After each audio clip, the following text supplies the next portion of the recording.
और वो अगर भारत में आए तो चले कहाँ गए, उसके बारे में जानकारी हम लोगों को होना बहुत ज्यादा जरूरी है।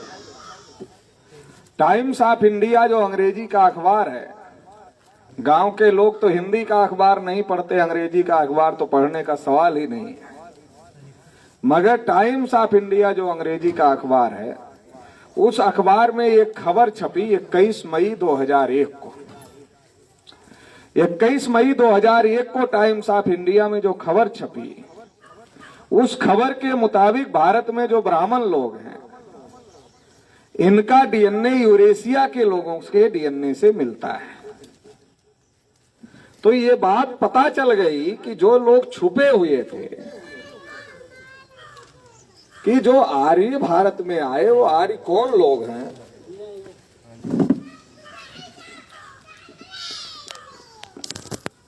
आर्य भारत में आए वो आर्य कौन लोग हैं, वो पता ही नहीं चल रहा है। लेकिन जब टाइम्स ऑफ इंडिया में 21 मई 2001 को खबर छपी, तो ये पता चला कि जो भारत में ब्राह्मण लोग रहते हैं, उनका जो डीएनए है वो यूरेशिया में काला सागर है, काला सागर के पास अस्कमोजी नाम का प्रांत है, वहां के लोगों के डीएनए से भारत के ब्राह्मणों का डीएनए मिलता है। अब डीएनए क्या है? डीएनए हर आदमी के शरीर में होता है, और वो जो शरीर में डीएनए होता है, वो पीढ़ी दर पीढ़ी आपके बच्चों में जाता रहता है। इसका मतलब क्या है? हजारों साल पहले आपके पुरखे पूर्वज कौन थे, अगर आपके शरीर के डीएनए की जांच हो जाए तो हजारों साल पहले आपके पूर्वज कौन थे, ये बात पता चल जाए। जैसे एनडी तिवारी का नाम आप लोगों ने सुना होगा। एनडी तिवारी पहले मुख्यमंत्री थे, तो एनडी तिवारी के ऊपर शेखर नाम का एक जो लड़का था, उसने ठीक है, एनडी तिवारी को कहा शेखर नाम के लड़के ने कि तुम हमारे पिताजी हो। तो एनडी तिवारी ने कहा नहीं, हम नहीं। तो शेखर ने हाई कोर्ट में केस कर दिया कि एनडी तिवारी ही हमारे बाप है। अब एनडी तिवारी मना कर रहे थे, तो शेखर ने एनडी तिवारी के ऊपर जब केस किया, तो हाई कोर्ट ने कहा एनडी तिवारी को पकड़ो, उनका डीएनए टेस्ट करो, और डीएनए टेस्ट से पता चलेगा कि एनडी तिवारी शेखर के बाप वास्तव में हैं कि नहीं। तो जब एनडी तिवारी को पता चला अब तो दूध का दूध पानी का पानी होने ही वाला है, तो बुढ़ापे में उज्ज्वला शर्मा जो उसकी माँ थी, उसके साथ शादी कर लिया और उसको अपना बेटा मान लिया। ये बात मैं क्यों आपको बता रहा हूं? आपको समझाने के लिए बता रहा हूं। डीएनए आदमी के शरीर में होता है, उसके बाप दादा कौन लोग थे, अगर डीएनए टेस्ट किया जाए तो ये बात पता चल जाए। तो जो हमारे लोगों का डीएनए टेस्ट हुआ, जैसे शेड्यूल कास्ट में अलग अलग जाति के लोग हैं, जाटो है, एक जाति जाटो है, एक जाति वाल्मीकि है, और भी ऐसी एक जाति धोबी है, एक जाति पासी है, एक जाति खटीक है ना, ऐसी शेड्यूल कास्ट में तमाम जाति है। ऐसे ओबीसी में तमाम जातियां, एक यादव है, एक पटेल है जो गंगवाल लिखते हैं आपके यहाँ, एक कुशवाहा है, साक्य है, सैनी है, एक पाल है, बघेल है ना, ऐसी तमाम जातियां पिछड़े वर्ग में हैं, कुछ शेड्यूल कास्ट में। तो इनका डीएनए हुआ। और भारत में जो मुसलमान रहते हैं उनका भी डीएनए हुआ, जिनको आरएसएस के लोग कहते विदेशी, उनका भी डीएनए चेक हुआ। सिखों का भी डीएनए चेक हुआ। पता क्या चला? पता चला भारत में एससी, एसटी, ओबीसी और माइनॉरिटी के जो लोग हैं वो भारत के मूल निवासी लोग। क्यों? क्योंकि इनका सबका डीएनए आपस में मिलता। हम लोग अलग अलग जाति में बटे हुए हैं, आपस में भेदभाव करते हैं, छुआछूत करते हैं, कोई जाति अपने को ऊंचा मानती है, कोई जाति अपने को नीचा मानती है, ऐसा है ना। कोई किसी का छुआ नहीं खाता, कोई किसी का बनाया नहीं खाता, ऐसा है ना। गांव में थाली कुत्ता चाट ले तो पवित्र है, और कुछ जाति के लोग छू लें तो अपवित्र हो जाएगी, घर के बाहर हो जाएगा, ऐसा है ना।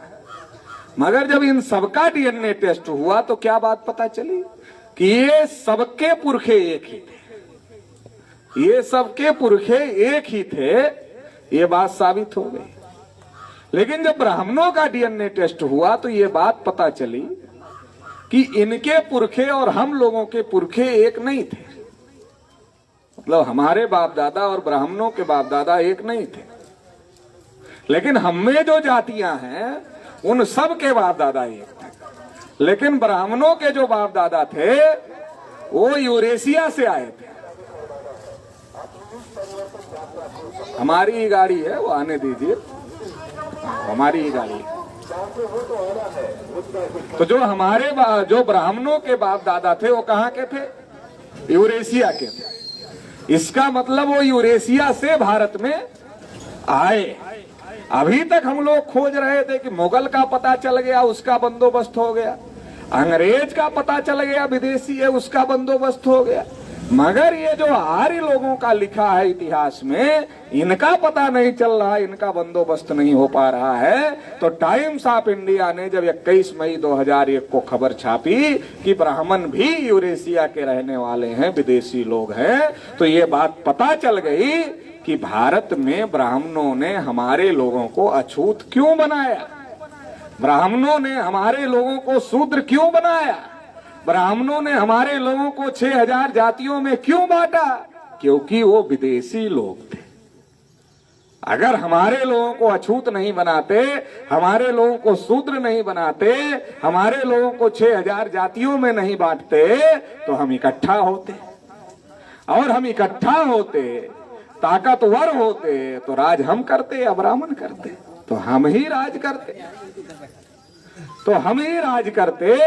मगर ब्राह्मण विदेशी थे, इसलिए विदेशियों ने यहाँ की प्रजा को बांटने के लिए, यहाँ की प्रजा को कमजोर करने के लिए, यहाँ के मूल्यवासियों को कमजोर करने के लिए ब्राह्मणों ने पहले शूद्र बनाया।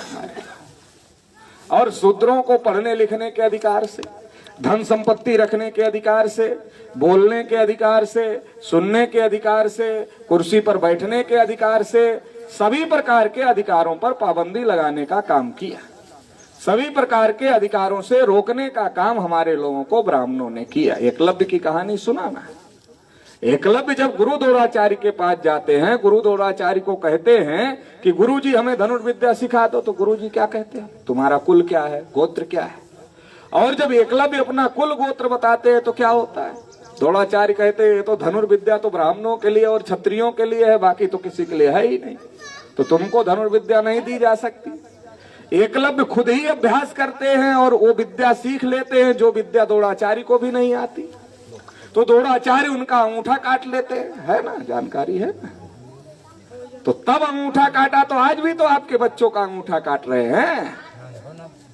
अब प्राइमरी स्कूल में जाओ, ये है ना प्राइमरी स्कूल, तो इसमें बच्चा किताब भूल जाता, कटोरा नहीं भूलता है, क्योंकि कटोरे में खाना मिलता है। किताब से क्या मतलब, पढ़ाई तो हो नहीं रही है। तो अभी तो 2 साल से ऐसे ही बंद है कोरोना के नाम पर, और जब चलता भी था तो खिचड़ी ही खिलाया जाता था, पढ़ाई नहीं होती थी। अंगूठा ही तो काटा जा रहा है, बुलाया जा रहा है पढ़ाने के लिए, और खिलाया जा रहा है खिचड़ी।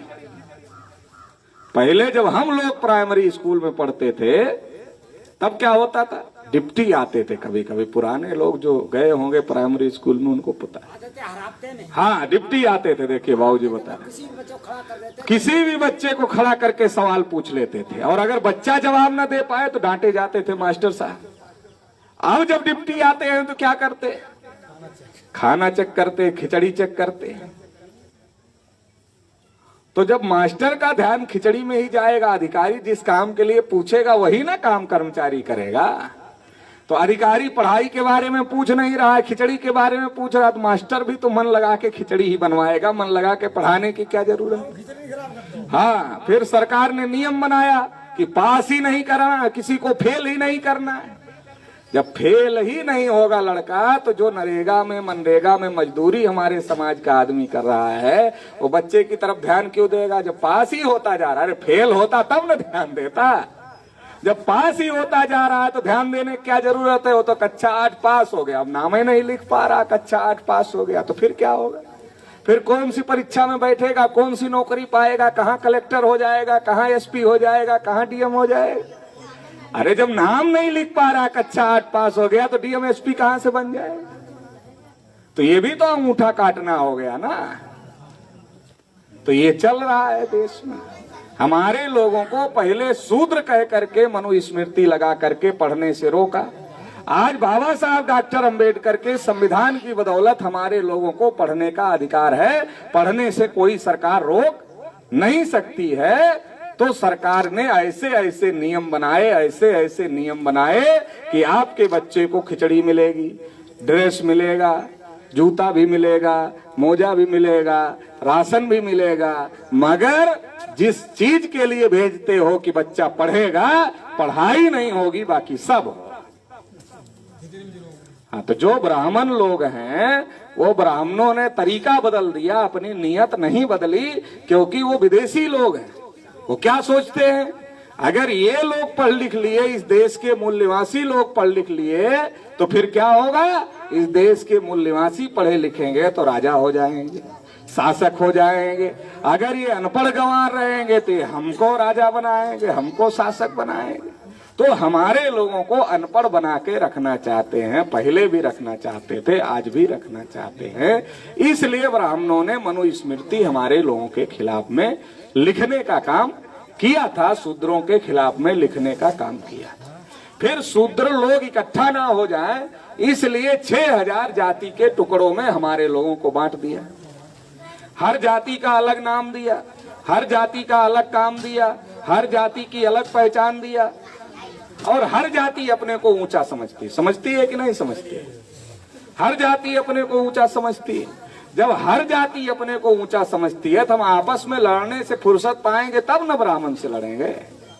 तो आपस में लड़ने से ही हमको फुर्सत नहीं है।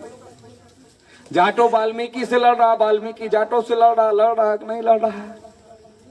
ओबीसी एससी से लड़ रहा है, एससी ओबीसी से लड़ रहा है कि नहीं लड़ रहा है? एससी एसटी ओबीसी मिलकर मुसलमान से लड़ रहा है कि नहीं लड़ रहा है? जबकि सब इस देश में गुलाम बनाकर रखे गए हैं, सबको उनके हक अधिकार से वंचित किया गया। जैसे शेड्यूल कास्ट को बाबा साहब अम्बेडकर ने 15% आरक्षण दिया ना संविधान। तो क्या 15% कोटा पूरा हो गया शेड्यूल कास्ट का आजादी के 74 साल? नहीं पूरा हुआ। आदिवासी को 7.5% आरक्षण दिया, तो क्या आदिवासी का पूरा हो गया? नहीं पूरा हुआ। ओबीसी के लिए आर्टिकल 340 संविधान में लिखा बाबा साहब ने, उसकी वजह से कालेलकर कमीशन बना, उसकी वजह से मंडल कमीशन बना, उसकी वजह से 27% आरक्षण ओबीसी को मिला। मगर क्या 27% कोटा पूरा हुआ ओबीसी का? आज तक नहीं पूरा हुआ। मुसलमान गुलाम भारत में 33% प्रशासन में थे, आज 1.5-2% पर आ गए, उनका भी सत्यानाश हो गया। तो इस देश की जो 85 से 90% आबादी है, एससी एसटी ओबीसी माइनॉरिटी की, उनको देश में अधिकार वंचित करके रखा, गुलाम बनाकर रखा, और सभी साधनों संसाधनों पर ब्राह्मणों ने कब्जा कर लिया। विधायिका पर ब्राह्मणों का कब्जा, जैसे दिल्ली में 2 ही पार्टी का राज आता है, या तो कांग्रेस का या तो बीजेपी का। जब कांग्रेस भगाओ मामला चलता है तो बीजेपी लाओ मामला शुरू हो जाता है, और जब बीजेपी भगाओ मामला चलता है तो कांग्रेस लाओ मामला शुरू हो जाता है। जैसे 2014 में लोग कांग्रेस को भगाना चाहते थे तो कांग्रेस चली गई, तो कौन आया? बीजेपी आया। तो जब कांग्रेस को लगा कि हम भाग जाएंगे, तो कांग्रेस ने बीजेपी वालों के कान में कहा, क्या कहा पता है? कहा, देखो ईमानदारी से बता रहे हैं, इन लोगों को अभी तक हम 10 जूता ही मारते थे, ज्यादा नहीं मारते थे, मगर 10 जूता खाकर ही चिल्ला रहे हैं और हमें हटाना चाहते हैं, तुम्हें लाना चाहते हैं। तो तुम मेरी एक बात मान लो बस, क्योंकि अगर हम इनको 10 जूता नहीं मारते तो ये तुम्हारे पास नहीं जाते। मतलब हमारी वजह से ये तुम्हारे पास जा रहे हैं, हम 10 जूता मार रहे हैं इसलिए ये तुम्हारे पास जा रहे हैं। इसलिए तुम भी एक बात का ध्यान रखना। कांग्रेस बीजेपी ने कहा, क्या ध्यान रखना है? कहा, ये हमें भगाना चाहते, तुम्हें लाना चाहते हैं, तो तुम आना तो 10 जूते का 8 जूता मत करना, 10 का 15 कर देना। तो बीजेपी ने 5 बढ़ाया कि नहीं बढ़ाया? पता चला कि नहीं चला? लॉकडाउन में कोई लुधियाना से चला आ रहा पैदल ही, कोई पंजाब से चला आ रहा पैदल ही, कोई हरियाणा से चला आ रहा पैदल ही, कोई सूरत से चला आ रहा पैदल ही, कोई बॉम्बे से चला आ रहा पैदल ही। महिलाएं, छोटे छोटे बच्चे, देखा ना, उनको पानी भी नहीं मिल रहा था सड़क पे। और हमारे जैसा कोई आदमी जिसको दया आ रही थी कि यार ये लोग पानी बिना भी मर रहे हैं, खाने को नहीं मिल रहा है, तो ना हो तो इनको पार्ले जी की पैकेट ही दे दो, कम से कम पानी दे दो 1 बाटल, तो हमारे जैसा आदमी जब निकलता था पानी देने के लिए, बिस्किट देने के लिए, तो पुलिस वाले हमारे जैसे आदमी की भी पिटाई करते थे, और जो सड़क पर पैदल चल रहे थे उनकी भी पिटाई करते थे कि नहीं करते थे? तो 10 जूता बढ़ाने का कहा था, ये तो पता नहीं कितने जूते बढ़ा दिए। अभी मोदी जी ने कसम खाया कि देश नहीं बिकने दूंगा, मगर देश के अंदर देश है ऐसा कुछ बचने नहीं दूंगा। तो इंडियन ऑयल बेच रहे हैं, भारत पेट्रोलियम बेच रहे हैं, रेलवे बेच रहे हैं, BSNL बेच रहे हैं, सब बेच रहे हैं कि नहीं बेच रहे? और जो जमीनें हैं लोगों के पास थोड़ा थोड़ा, 3 कानून आ गए किसानों के खिलाफ, तो जमीनों पर अडानी अंबानी का कब्जा हो जाएगा।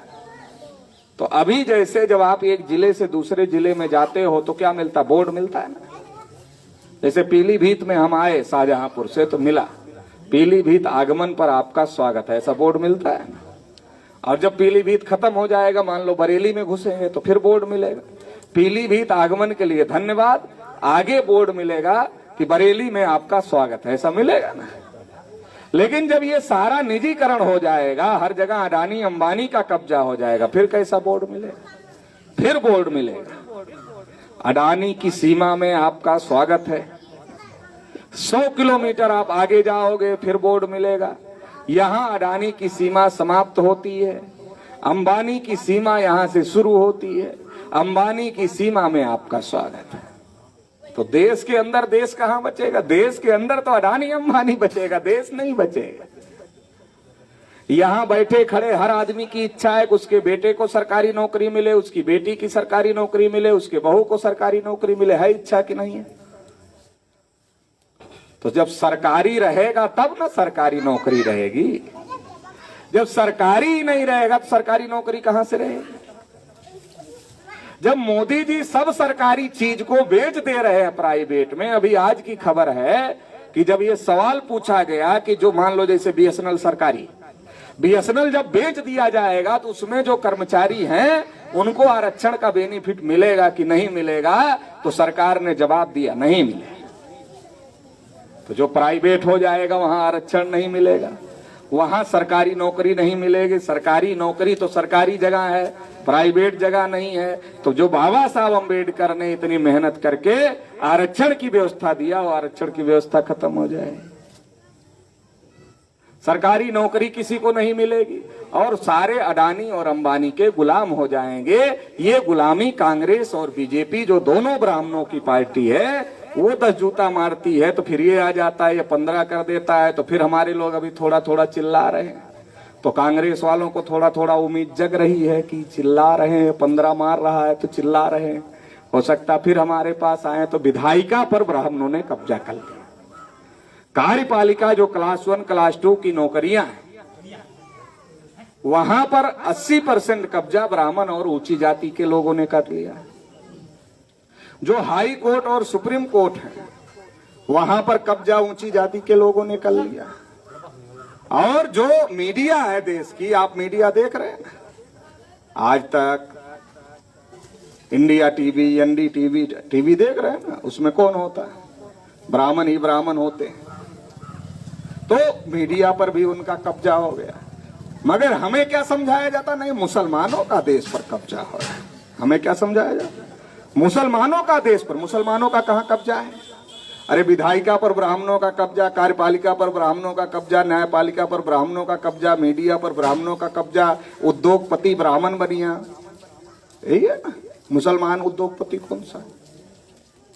तो हर जगह अगर ब्राह्मणों का कब्जा है तो हमें फिर क्यों डर दिखाया जा रहा मुसलमानों का कब्जा हो जाएगा? तो हमें डर इसलिए दिखाया जा रहा है कि देश में जो ब्राह्मणों की संख्या है वो केवल 3.5% है।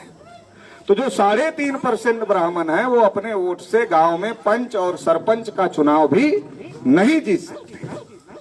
तो जो ब्राह्मण अपने वोट से गांव में पंच और सरपंच का चुनाव नहीं जीत सकते, 3.5% के लोग कैसे जीत सकते?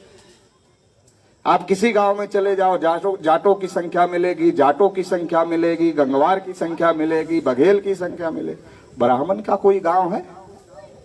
गांव में 2-4 होते हैं, ब्राह्मण का कोई गांव नहीं होता। गांव में 2-4 होते हैं। तो गांव में पंच कैसे बन सकते हैं, सरपंच कैसे बन सकते हैं?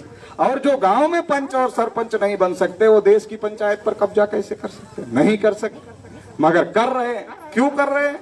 क्योंकि वो हमारे लोगों को मुसलमानों के खिलाफ भड़का रहे हैं और मुसलमानों का डर दिखा रहे हैं कि देश पर मुसलमानों का कब्जा हो जाएगा। मुसलमानों का डर जब दिखाते हैं कि देश पर मुसलमान कब्जा कर लेंगे, तो मुसलमानों के डर से हिंदू के नाम पर हमारे लोग उनके पीछे खड़े हो जाते हैं। तो जो 3% हैं उनके पीछे जब SC ST OBC खड़ा हो जाता है तो बहुसंख्यक हो जाते हैं। जो अल्पसंख्यक हैं, जब हम लोग पीछे खड़े हो जाते तो उनकी संख्या बढ़ जाती है, उनका वोट बढ़ जाता है, और जब उनका वोट बढ़ जाता है तो वो राज करते हैं, फिर हमको भी पीटते हैं और मुसलमानों को भी पीटते हैं। शेड्यूल कास्ट के लोगों को पीट रहे हैं कि नहीं पीट रहे हैं?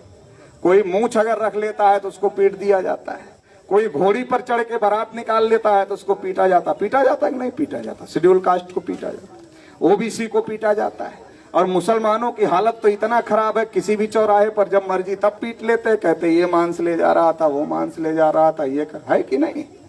हमारे ही बूते सरकार बनाते हैं और हमें ही पीटने का काम करते हैं। तो ये जो मुसलमानों का डर दिखा रहे हैं, देश पर मुसलमानों का कब्जा हो जाएगा। मुसलमानों का कब्जा देश पर नहीं है। आजादी के 74 साल में एक भी प्रधानमंत्री मुसलमान नहीं बना देश में। प्रधानमंत्री ब्राह्मण बने या ब्राह्मणों ने जिसको चाहा वो बना, और जो अपनी मर्जी से प्रधानमंत्री बने उनको बने नहीं रहने दिया गया, उनकी सरकार गिरा दी। तो मुसलमानों का कब्जा नहीं है, कब्जा ब्राह्मणों ने किया है। और जो भारत में मुसलमान है वो अरब ईरान से आए हुए लोग नहीं है। मुगल आए थे अरब ईरान से, वो चले गए, पाकिस्तान चले गए बना। तो भारत में जो मुसलमान है हम ही से धर्म परिवर्तित हैं। क्यों धर्म परिवर्तित है? इसलिए धर्म परिवर्तित हैं क्योंकि इधर ब्राह्मण हमारे लोगों को अछूत घोषित किया, शूद्र घोषित किया। रामनाथ कोविंद का नाम सुना है ना, देश के राष्ट्रपति है, सुना है?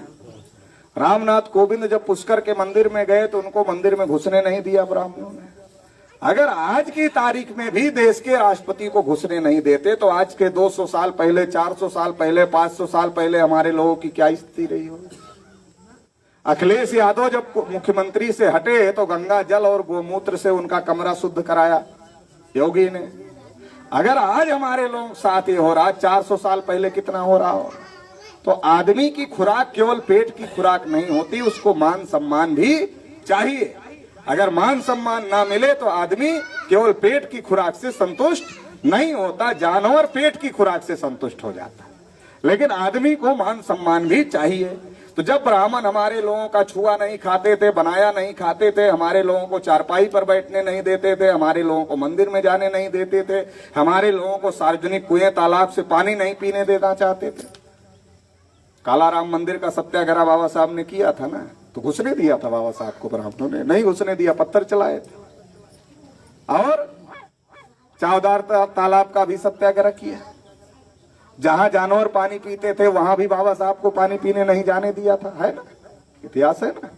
तो जब इतना ज्यादा अन्याय अत्याचार हमारे लोगों के ऊपर था, तो जब इस्लाम को मानने वाले लोग भारत में आए तो उन्होंने कहा यार तुम लोग जानवर जैसे बनाए गए हो मगर हो तो इंसान ही।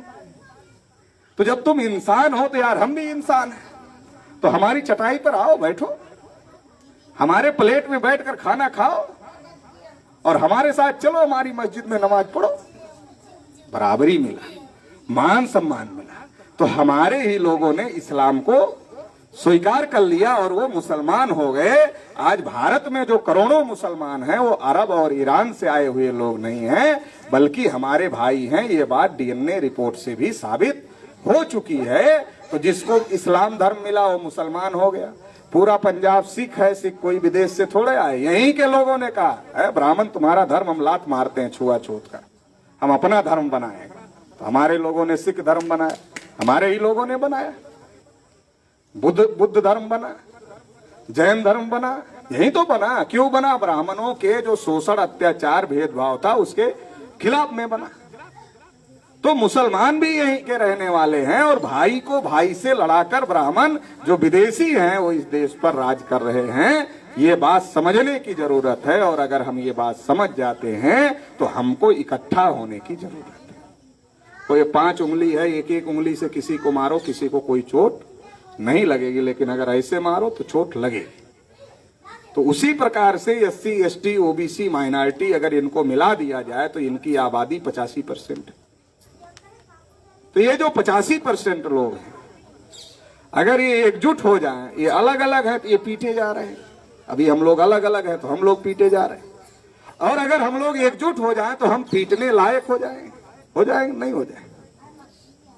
बाबा साहब अम्बेडकर जब लखनऊ में सम्मेलन कर रहे थे तो पिछड़े वर्ग के कुछ लोग बाबा साहब अम्बेडकर को मिलने के लिए गए और बाबा साहब अम्बेडकर को कहा कि बाबा साहब, आपको आप जैसा नेतृत्व शेड्यूल कास्ट के लोगों को मिला इसलिए उनको अधिकार मिलेगा, मगर हम लोगों के पास ऐसा कोई नेतृत्व नहीं है, इसलिए आप हमारे भी नेता बन जाओ, हमारा भी नेतृत्व करो।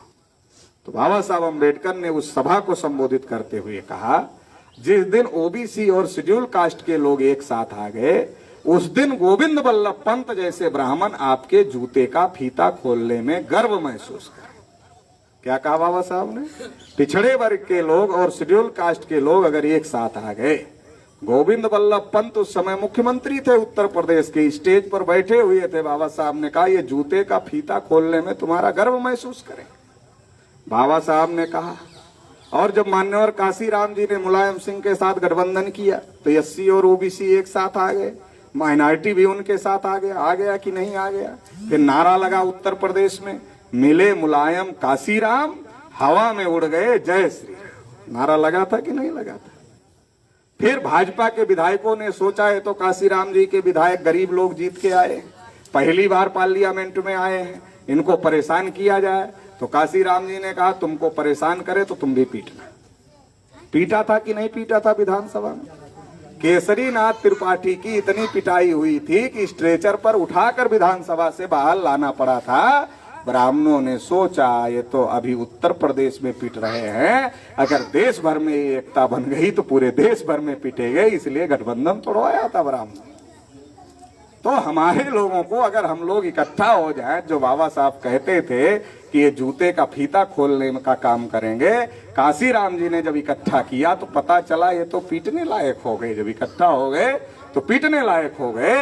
तो हम लोग अभी पीटे जा रहे हैं क्योंकि हम अलग अलग हैं। हमारा आरक्षण खत्म हो रहा है, नौकरियां खत्म हो रही हैं, जमीनें जा रही हैं, और हमारी जो आने वाली जनरेशन है वो अडानी और अंबानी की गुलामी की तरफ तेजी से आगे बढ़ रही है। अगर इसको रोकना है तो हमें एकजुट होना होगा, इकट्ठा होना होगा, और इकट्ठा होकर के हम पीटने लायक हो सकते हैं, मगर पीटने के लिए इकट्ठा हम होना नहीं चाहते, बल्कि हक अधिकार पाने के लिए और देश में इंसाफ कायम करने के लिए इकट्ठा होना चाहते हैं। इंसाफ क्या है? जिसकी जितनी संख्या भारी उसकी उतनी हिस्सेदारी। क्या है इंसाफ? सबकी गिनती करो, जिसकी जितनी संख्या है इस देश की विधायिका में, संसद में, विधानसभा में, हाई कोर्ट में, सुप्रीम कोर्ट में, हर जगह, कार्यपालिका में, मीडिया में, जगह जमीन में, कल कारखाने, उद्योग धंधे में, हर जगह जिसकी जितनी संख्या है गिनती करके उसको उतना हिस्सा दे दो। ये इंसाफ है, ये न्याय है। ये न्याय स्थापित करने की लड़ाई हम लोग लड़ रहे हैं। ब्राह्मण न्याय स्थापित करने वाले नहीं हैं, क्योंकि ब्राह्मण 3.5% हैं। वो न्याय स्थापित कर देंगे तो जाएंगे कहाँ? तो सबसे नीचे चले जाएं, क्योंकि 3.5% है। तो इसलिए ब्राह्मण न्याय स्थापित नहीं करेंगे। घोड़ा घास से दोस्ती कर ले तो खाएगा क्या? अगर ब्राह्मण हमारे हक पर कब्जा करके